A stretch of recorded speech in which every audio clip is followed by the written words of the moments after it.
Hi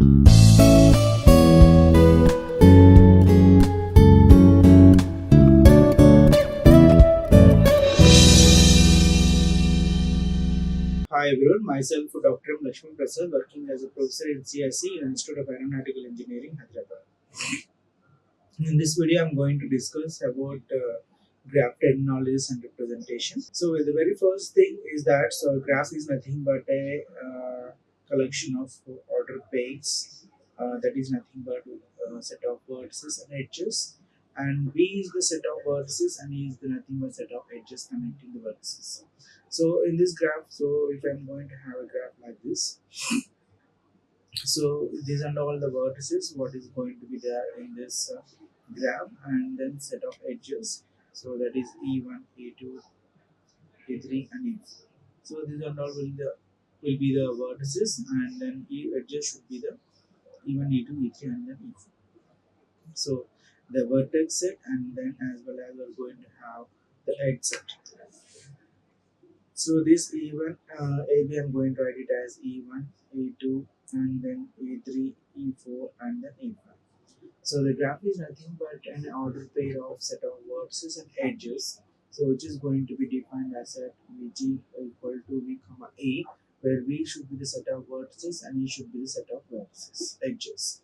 So in this graph, I'm going to have V is equal to this and E equal to this one. Then we're going to see what are the different types of graphs as well. So like we're going to see the null graph, and then trivial graph, non-directed graph, directed graph, connected graph, and then disconnected graph, filtered graph, and then complete graph, cyclic graph, and then finite graph, infinite graph, bipartite graph, planar graph, simple graph, and then multi-graph, pseudo graph, Euler graph, and Hamilton graph.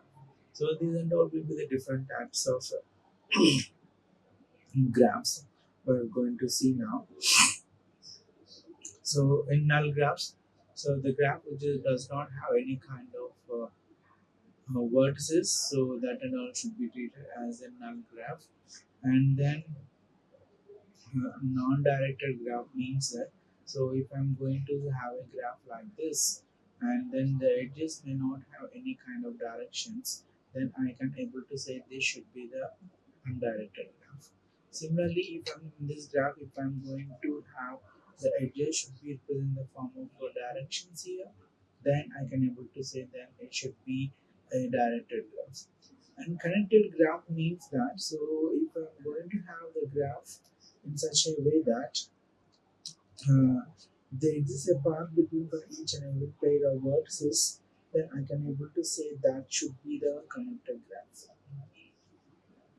If there exists an edge in between the graph, so this one graph and this another graph, so if there exists an edge in between every pair of vertices to the graph, I can able to say that should be the connected. And if I'm going to remove this, and these two graphs are disconnected, so that's why these two graphs what we can able to call as disconnected graph. And the next one is regular graph, so and then complete graph and cycle graph. So cycle graph means a graph which is going to have contain the cycle. So this graph is contain going to have a cycle like V1, V2, and then V3. So this should be the cyclic graph. And then finite graph and infinite graph, bipartite graph, planar graph, simple graph, Euler graph, and all. So these are some of the different types of graphs here. So when it comes to the graph terminology, so the vertex is nothing but an individual element of the graph is nothing but a vertex, and this vertex is also known as a node. And edge is nothing but a connecting link between the two vertices, and edge is also known as arc. And this edge is going to be represented as starting vertex and ending vertex. So if an edge is directed and its first endpoint is said to be origin of it, and this destination means if an edge is directed, the first endpoint is said to be origin, and other destination what we can able to call as a destination. So if I'm going to have a graph like this, so V1 and V2. So now in this graph, this should be the directed graph, and this one I'm going to call it as a source, and origin I'm going to call it as an origin, and this one what we call it as a destination. So if I'm going to have the vertex, so each and individual element of the graph, what we can able to call it as a vertex here, and the edge. So this is the edge. This should be the undirected edge, whereas this one is the directed edge. And the next one is path. So the path can be able to define as a sequence of nodes that are going to be followed in order to reach some terminal node B from initial node U. So if I'm going to have a graph like this, so the path going to be reached from V1 to V4 is that. So V1 to V2, V2 to V3, V3 to V4. So this should be the path. So the closed path means, so yeah, in the closed path, if the source and destination is also same. So if I am going to have one more edge like this, so the source and destination is same in this case. So that I can able to see,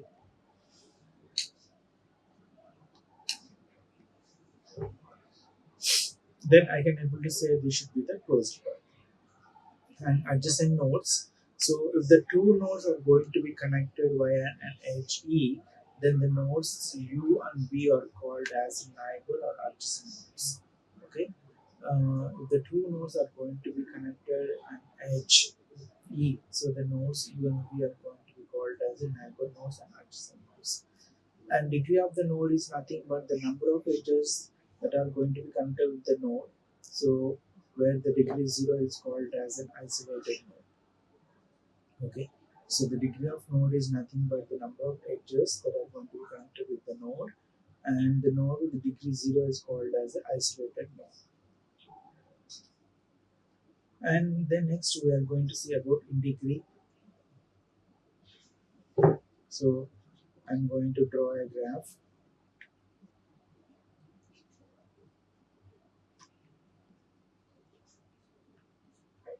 In this one, so I want to find what should be the in degree of the node and then out degree of the node. So in undirected graph, so if I'm going to take it, so in degree means the number of vertices that are connected with the node will be treated as in degree, and then out degree also say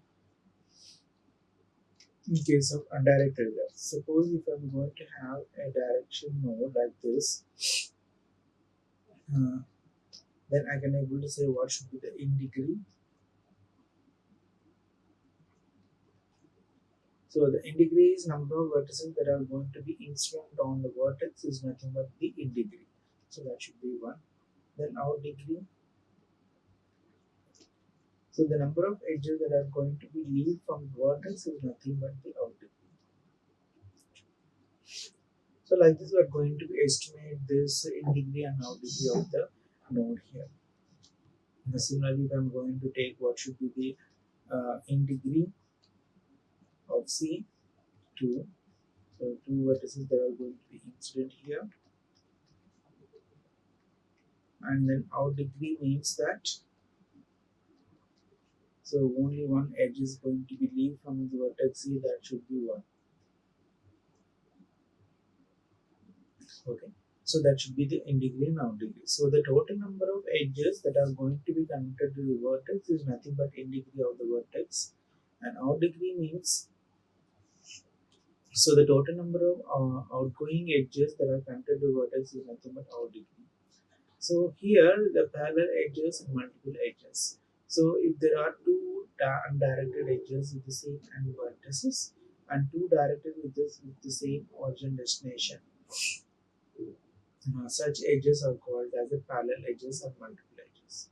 Okay. So if there are two undirected edges, so with the same end vertices, and two directed edges with the same origin destination, such edges are going to be called as parallel edges or multiple edges.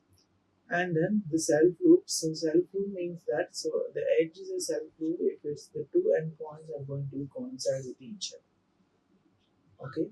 So edges is nothing but undirected and directed. It should be nothing but a self loop if the two endpoints are going to coincide with each other. So parallel on multiple edges means so if there are two undirected edges with the same end vertices and two directed edges with the same origin and destination, then such edges are going to be called as a parallel or multiple edge.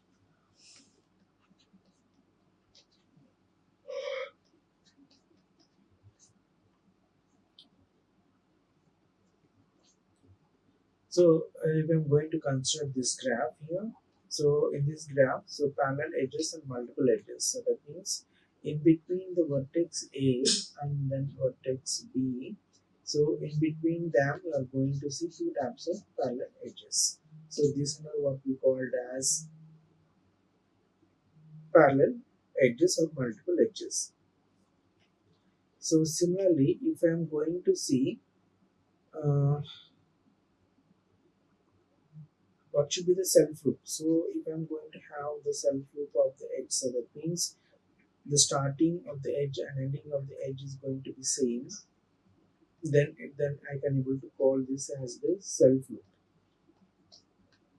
Okay, the edge whatever it may be directed and directed is nothing but the self loop. So if it is two points are going to be coincide with each other. And the next one, applications of the graphs. So normally the graphs are going to be used in different types of applications, like if I'm going to construct electrical engineering.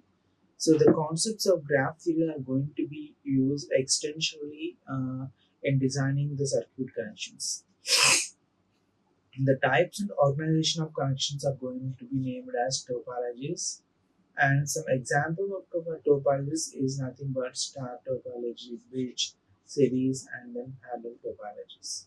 Okay, so if I'm going to construct a network which is going to be in series, so this should be the graph what I'm going to get. This should be the series topology. Parallel topology, so this is nothing but the structure of the graph that is going to be presented in this parallel topology. And then bridge topology star. So this should be the example of the star topology like this. So everything is going to be represented in the form of a graph only. So graph theory plays a vital role in designing the circuit connections, and for example in designing the topologies like star, bridge, series, and parallel. And the next one is the computer networks. So the graph also going to be placed in a vital role in computer networks. So the relationship between the interconnected components in the network is going to be as follows, uh, like the principles of the graph theory.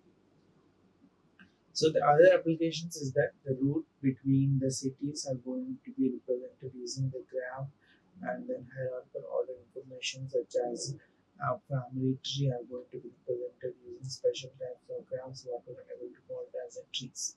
Okay, so the route with cities are going to be represented using graphs, and then the hierarchical order information such as family tree are going to be represented using special types of graphs what we are able to call it as a trees here.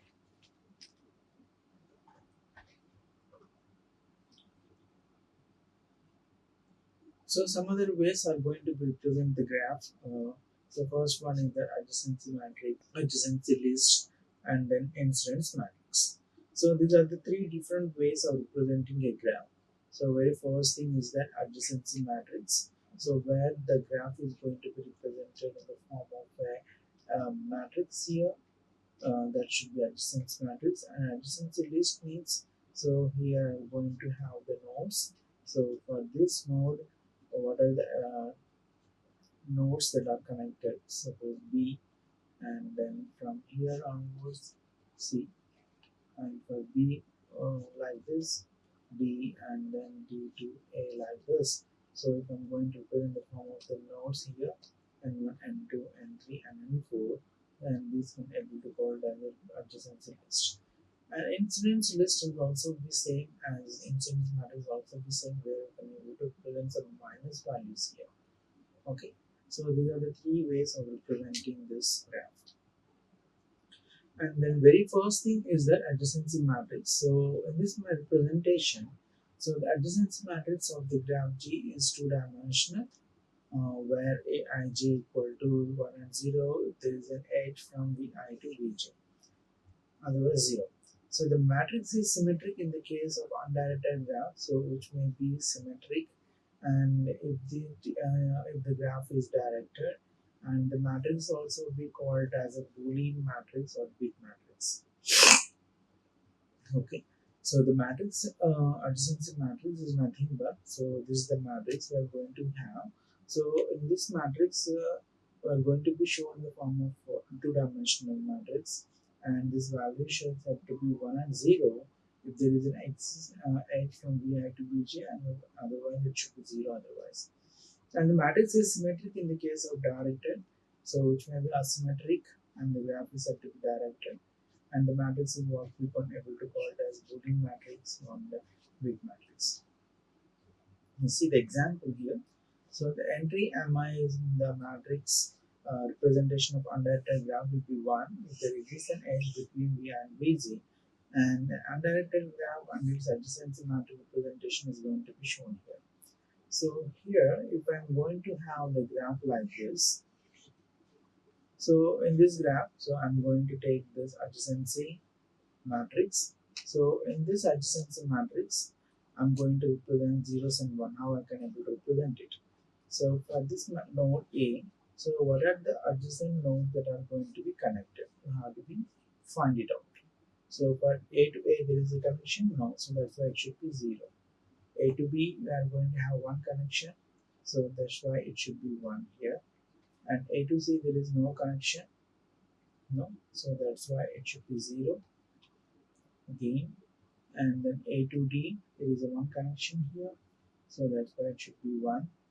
And A to E, there is no connection, so that's why it should be 0.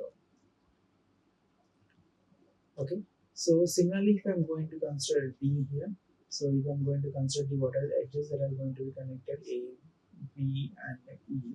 So that's why A, B, and then E. And the E we are going to take, so CD, so CD. So remaining all should be zeros here. So like this, we are going to be filling this adjacency matrix.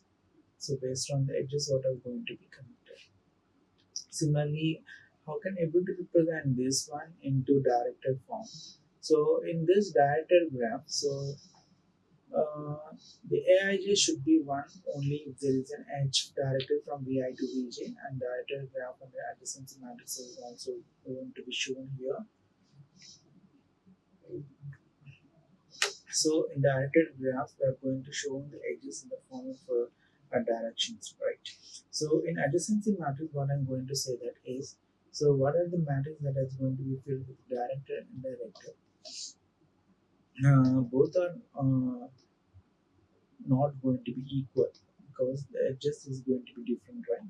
So if I'm going to have the edge from A to B, so that's why I'm going to write, since we're going to have arrow like this.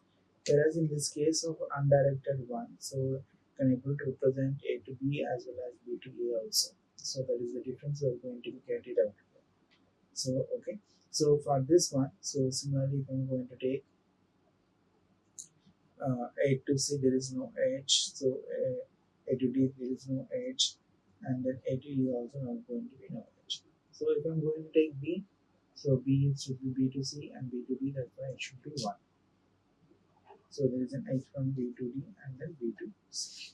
So like this, we are going to fill this matrix. And the next one is that weighted graph. So what is this weighted graph here? So the graph which is going, the graph edge is going to hold some of the values. So these are all what we call it as weights. So whenever the graph is going to hold the weights in its edges, so then that's why what we call it as weighted graph.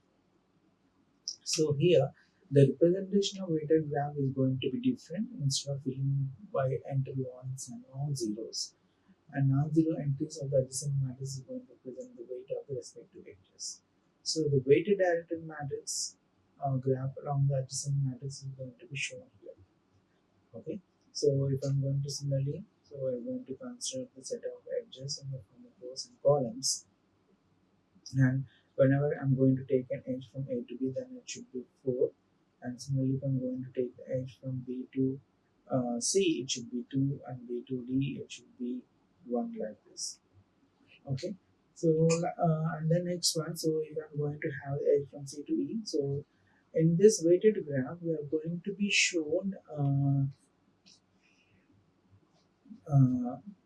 zeros and ones in the form of normal one, whereas in weighted graph we are going to represent the weights here. So there is the difference between the weighted graph and then directed and undirected graph. And the next one is that, so incident matrix. So incident matrix also presentation of the adjacency matrix. So here also are going to present the same matrix, but we are going to get the minus value also here. So why are we going to get this minus 1 values involved? So the graph, whatever is going to be represented, the matrix of the size, which should be divided by total number of edges. And the matrix means that, so if I'm going to have the 4 vertex and 6 edges, so I'm going to have 4 by 6 matrix. So the rows are going to be represent vertices and columns, and the matrix are going to be filled with 0, 1, and minus 1. So 0 means that row edge is not going to be connected, and the 1 is meant that the row edge is going to be connected, and minus 1 is going to represent that the row is edge is going to be connected as the incoming edge to the column vectors. See the example. So if I'm going to have the graph like this, and E should be a set of vertices, so we're going to consider the columns rows as the vertices and the columns as the edges. So whenever I'm going to have the edge from A to E, so I have one edge, and E2 also I'm going to have edge, and E3 I don't have edge, but is going to be incoming edge, so that's why I'm going to write minus 1. There is no edge, that's why it should be 0. So I have an edge that is going to be leaving from A, so that should be E1 and E2. So whenever there is no edge is going to be connected, then that's why it should be all zeros here. And whenever the edge is going to be incident on the vertex like this, I can able to write it as minus. So if I'm going to consider C, so C what is going to be there?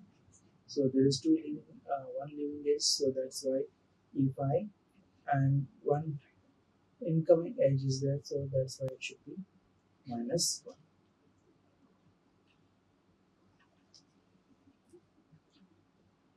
So similarly, if what I'm going to say that is, so if I'm going to consider a graph here, so this should be in case of directed graph. So similarly, if I'm going to take undirected graph, so everything should be zeros and ones. So there should not be minus 1 in the case of undirected graph. So if I'm going to consider A, so I have an edge from A to A, I have edge, and G I am going to have. So these two, so remaining all should be 0. There is no incoming edge and then outgoing edge and all like this.